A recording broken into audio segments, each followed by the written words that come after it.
Okay, we're here and I just got home, keys are down. I'm also kind of half dressed and I'm stress eating. Why am I stress eating? Why am I putting myself on a chair? Because I am rage baiting. I am here by myself, guys. Pat is away. So you're stuck with me and that's okay because we're going to discuss the Singapore Grand Prix, specifically 3 things whilst I rage eat my Oscar Piastri grilled burger. And if you're not from Australia, that's just a marketing chain, a food chain here in Australia. And he's done a collaboration with Grilled. It's a great burger. It's supposed to be healthy. And I guess it's okay for breakfast. No one's stopping me. I'm an adult. I'm here. And we're going to be discussing 3 things today. Now, those 3 things, one of them, I need a timeout because I obviously went nuts on social media. If you follow us on TikTok or Instagram, and if you don't, you probably should. So go do that whilst you're listening. I went a little bit cray-cray, but also TikTok was totally fueling that just for me because anytime I uploaded this photo to do a talk about this green screen of this photo, it would play a sound. And I was like, wait, why is that perfect for this scenario? So it just kept going. And I was like, well, I'm going to keep going. And then I went to Pilates and I started thinking and I started getting angry and I started writing on my phone an article whilst I'm doing reformer, and pretty much the teacher was looking at me like, what the fuck are you doing? Like, you're here for class.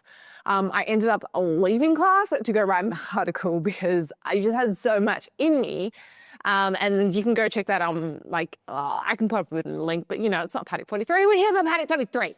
Now, Pat is in Europe. She's currently, I think she's in Qatar right now, actually. I've got no idea. I should probably check and find my friends.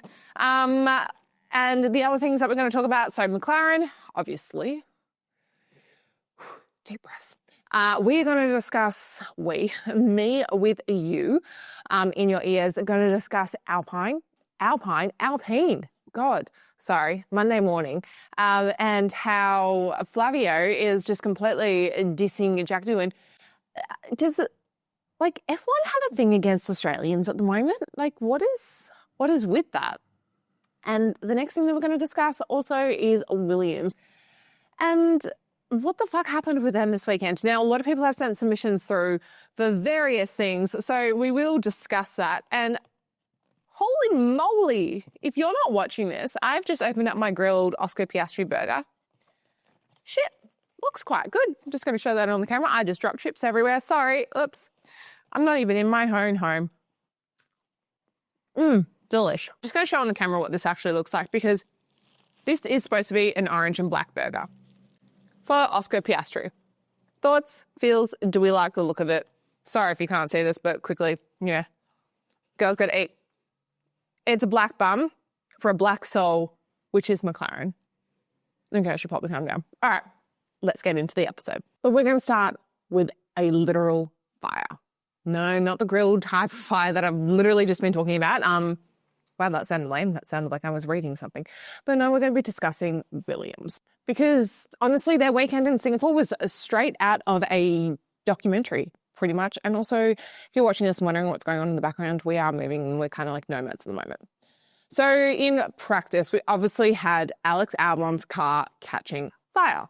His rear brakes overheated and it was absolute chaos. We had fire extinguishers everywhere, people running around. The commentary was like, what the hell is going on?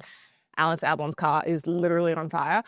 It was obviously epic start to Singapore in free practice 1, and it kind of set the tone of what also ended up being a very boring weekend, but left us all very fucking fiery. And then to follow up, Alex's car catching fire on the Friday. On the Saturday, he gets disqualified with Carlos Sainz. And if that was me, if I was them, I'd just fake being sick and just fly home because honestly, bad omens. I mean, what was actually going to happen? They got disqualified for DRS issues and they really just accepted the penalty and just that was admitting to internal failure. And I was like, okay, what the fuck was the point of that? And it was a real shame. So let's throw to what the people are saying. Now, this is Liv Tyler. She's got some points to make.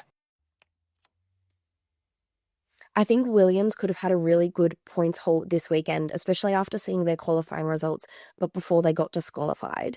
They were starting at the back of the pack and were able to get 1 point. So if they were to start from P12 and P13 like they originally meant to, I definitely think they could have been maybe P7, P8 and had a great points haul for the team. I'm interested to know where you think they would have ended up if they did start P12, P13, and how careful teams need to be moving forward. They are obviously very strict on this. If a higher up team such as McLaren was to have this happen to them, they wouldn't have won the Constructors this weekend. So interested to know your thoughts on that. Okay, great. I love this question. Liv, thank you so much for sending that through. I've actually had a lot of DMs about this one, and where Williams would have fallen if that disqualification didn't happen. First of all, I do think that if the disqualification didn't happen and they didn't have such a shit show of a weekend, that they would have quietly got points. I think the Williams car and the team has been improving. We've been seeing that. And James Vowles is right. 2026 is going to be their year, and I think they're going to be actual direct contenders. Before they got disqualified, their place in qualifying was decent. And especially because a track like Singapore really does support like stable ends of rear cars, which is an area that Williams have really improved in. The Alpines were nowhere, Haas was struggling, Yuki was not going to get them the points. There was a real opportunity for Williams to come up the ranks if they had started where they originally qualified. But I think you're right that if this had happened to the likes of like a McLaren, Ferrari, Red Bull, they probably would have been fully disqualified for the weekend, which is interesting. But I kind of like that they gave Williams the go here. It's just a reminder that every millimetre really, truly fucking counts in this F1 game. So yeah, absolute shame, absolute bamboozle and fire. I think Williams could have gone well. And it's to have that happen, I just feel like this team has so much bad luck all the time, and I cannot wait to see where they come next year. And it is funny because like 2-3 years ago, I was also backing Williams out. I was like, oh my God, you're a Williams fan? I am a Williams fan now. They have grown on me, and I want to see them do well. Now, someone else I would like to see do well. Jack Doohan. Yeah, but he's not going to do well because Flavio, his manager, has essentially just ruled him out. It's kind of like at the moment, I'm just like rage baiting and feeling it that no one wants an Aussie on the grid or to do well. Okay? We have like Oscar Piastri is probably one of the greatest sporting exports to come out of this country, like especially on that global scale, just in general, you know, the absolute mentality he has. But Jack Doohan is also a great driver. We just haven't seen that. He went into the season starter under pressure of knowing that he was about to leave. Like, how shit is that? You start your home race and you've got your manager, Flavio, for all people, saying, yeah, you're probably not going to end up racing. Like, what a shit mental start. I mean, they were just testing his mental fatigue then and there. And like we said before, Pat and I were hanging out with Jack a couple of days before the race, and we were almost giving like the, hey, this isn't giving F1 driver energy, I guess, because we just felt like he was so calm and collected, which is also a good thing, right? But it was almost like, wait, we need you kind of be serious about this at the same time. So maybe that's why he's not an F1 driver, but it's still fucking rude, you know, to say that. So essentially though, Flavio has come in and has ruled him out of contention for a 2026 seat. They're going to be choosing between Paul Aaron, the reserve driver, and Franco Colapinto. So Franco Colapinto has also not had the best time this year either. I mean, he was who replaced Jack, and then there was the rumours that they were going to flip again and Jack was going to come back and Franco was going to go out. But now throwing in Paul Aaron into the mix, is this really what Alpine need, just to keep swooping new people in and out of the rug? Franco has crashed several times this year and he's also failed to score any points. He's under pressure to keep his seat. I think that Alpine just need to stick with the driver and train them up and make them a driver, because all these guys can also drive, but they need that extra push from someone else. You know, it's a special breed if you're a Max Verstappen or an Oscar Piastri or Lewis Hamilton or whatever. They're a particular breed. Other people need big teams around them. But the real reason that I want to discuss today is McLaren in Singapore, because I'm so pissed off.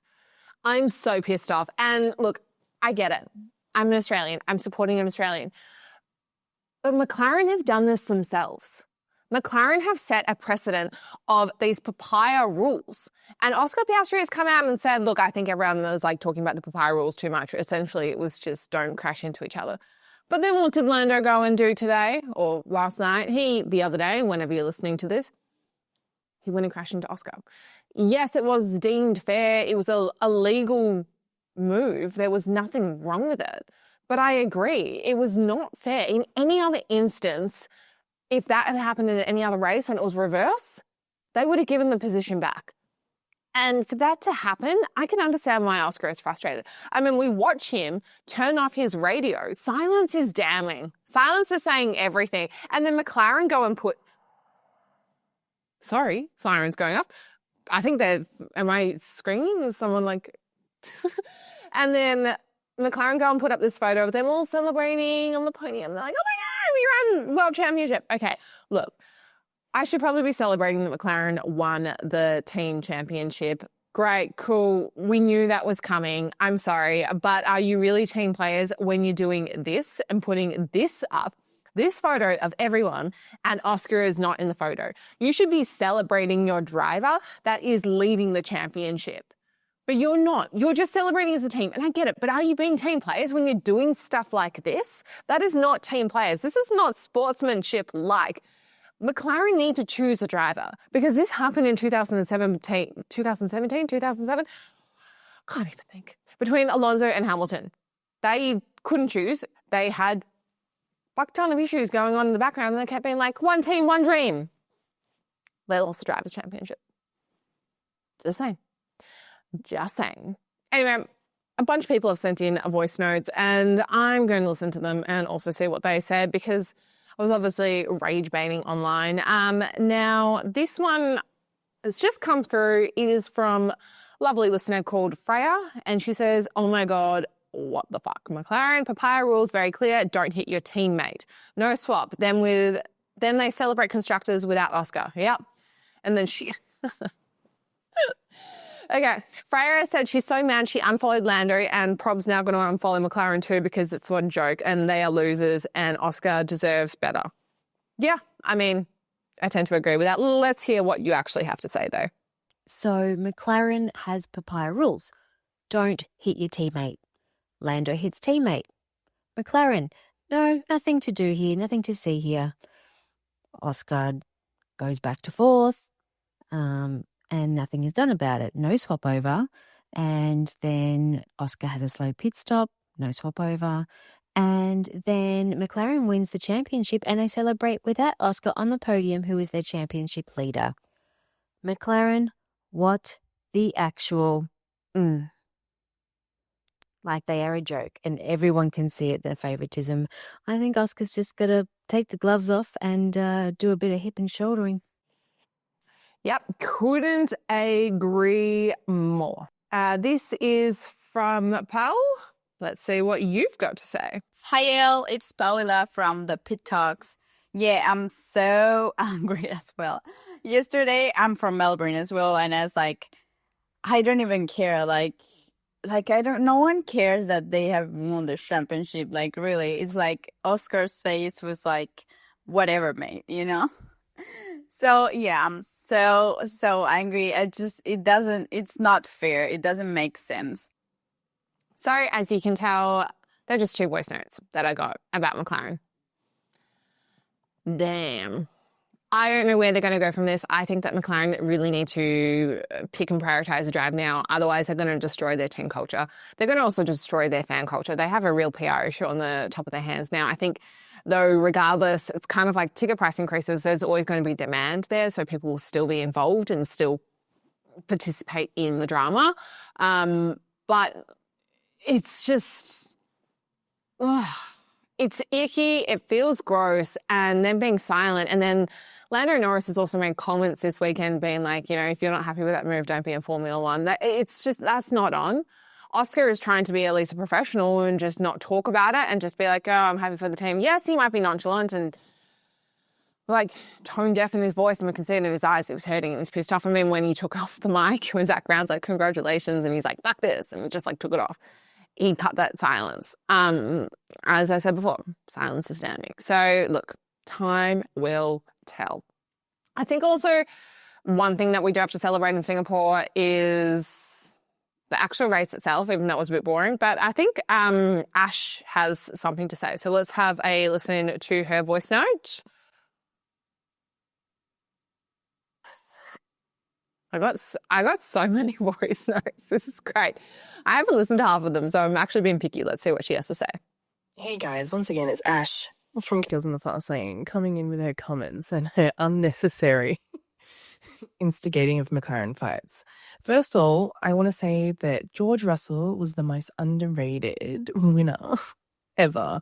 We forget that last year on Drive to Survive, he had a panic attack after the race and it was really raw and emotional, and he's come back and won this race. So 10 out of 10. Redemption arc is redemption arcing. I'm so happy for him. I think he deserved it, and I think it shows how far he's come, and I hope that's shown in the Drive to Survive, but I really don't think it's going to be. Okay. Credit where credit's due. George, you had a great race. You got pole position. You deserved it. I know I'm not the biggest George fan just because I don't think he is fully himself all the time. And he's very performative, but he raced well. He did well. He kept Max off. Max is a real threat at the moment also. And Max drove exceptionally well. But George, yeah, well done. Claps to you. Speaking of that and the panic attack that was shown last year in Drive to Survive, and actually, did I watch that? I'd seen clips of it online. But it's because the race is so hot. It's so damning. Every single person was talking about how hot this race is. It's so draining on the body. And I need to discuss that. Is it smart that they're adding a sprint into Singapore? To put that pressure on these athletes' bodies and minds, just the mentality around knowing that you're going to have to go through that. Also, your team. I was watching everyone prior on the grid, which, well, prior on the grid, did anyone catch Martin Brundle with Lewis? I can't say his last name. I wish Pat was here to pronounce it, but that was a funny moment. If you know, you know. But the tire, all the teams are holding the tires, they're fucking boiling as well. And from friends that have been were Singapore, they said it was stinking hot. So to add in a sprint, I don't think it's fair. I think that the FIA is going to cause some serious health issues and sporting hazards, and I don't think it's going to create safe driving. So that's going to be interesting how that one plays out. I mean, if anything, it might be more interesting how McLaren plays out, because McLaren, what the... Hang on. Liv just sent me something just whilst I've been talking. Elle, let's calm down. Deep breaths in, hold out. It's okay. It'll be fine. We just need to calm down a bit. How did she know? How did she know that that's how I felt? So we know how I feel about this weekend. It has not been fun. It was overall not a great race. All the action happened off the track or really in that first lap, or it was in practice and qualifying. As for the race, stock standard type of race, right? But yeah, congratulations to George. So I'm just going to jump into my red flag and green flag of the week, because I know that Pat would want me to do it. So my red flag, well, it's kind of funny, but so I guess that makes it a green flag. I'm not really sure, but my head got stuck in a helmet. Leica, who is an artist that we work with at Principal, she held this amazing paint and sip event on the weekend, which if you're in Melbourne or anywhere else, I think she's going to be doing them again. So it's a great way for F1 fans just to connect and also get a little bit artistic. It was a really beautiful event. Anyway, she painted this amazing helmet, actual helmet. She got a racing helmet and she spray painted it pink and she wrote Principal on it and she did all these beautiful designs. And I thought it'd be really funny to put it on. It was funny for a second and then I realized I couldn't get it off. And Hayley was literally having to lift me up from my head. And there's a clip online, you can go find it, of me, my neck is still sore right in here because she's pulling me up from my head trying to get it off. And then she was shaking my head and I was really in tears. I also had the visor down at one point, so there was no oxygen coming in because everything was painted and sealed up. So yeah, that was real fun and scary for a hot second, and 5 minutes of my life flashed by and then we got it off. So I don't know what would happen if I got that stuck. As for my green flag, which is probably that, is that we're heading to Bathurst 1000 this week. I'm so excited. This has been on my bucket list forever to go to the Bathurst 1000. If you don't know what that is, in Australia we have a Supercar Championship, and there is a very famous race in New South Wales. It's about 3 hours outside of Sydney. It's a big mountain. They race for 1,000 kilometres and then go around and around a mountain. It's quite a historical, cultural Australian moment. It's never been one traditionally for females to attend. Well, obviously they've attended, but it's been like that motorsport culture. So it's going to be a real interesting moment to go, but I'm so excited. Pat and I will be there. We might have a little giveaway for some tickets on our social pages, so make sure you check out that. And yes, thank you so much for tuning in. And also, if you're going to grill, if you're hungry, if you're in Melbourne or Australia, go get the Oscar Piastri burger because it was fucking delicious. And look, like I said, it's not sponsored, but it's just in solidarity of the great Australian man himself. And I feel for you. I love you, lady. Don't forget to subscribe, like, share this podcast if you've enjoyed it. And I don't know, whatever else you want to do, because I'm quite frankly, I'm tired and I can't keep waking up on Mondays feeling angry and this frustrated that McLaren are doing this so obviously and blatantly. And I know there's people out there that don't think that's what it is. A lot of people think it was fair for Lando. Yeah, it was fair. But McLaren have set the precedent. McLaren did this. Yes, it was fair. It was all rules and stuff like that. But they have set this ideation that when something goes wrong, it needs to be fixed. Team player. All right. Bye.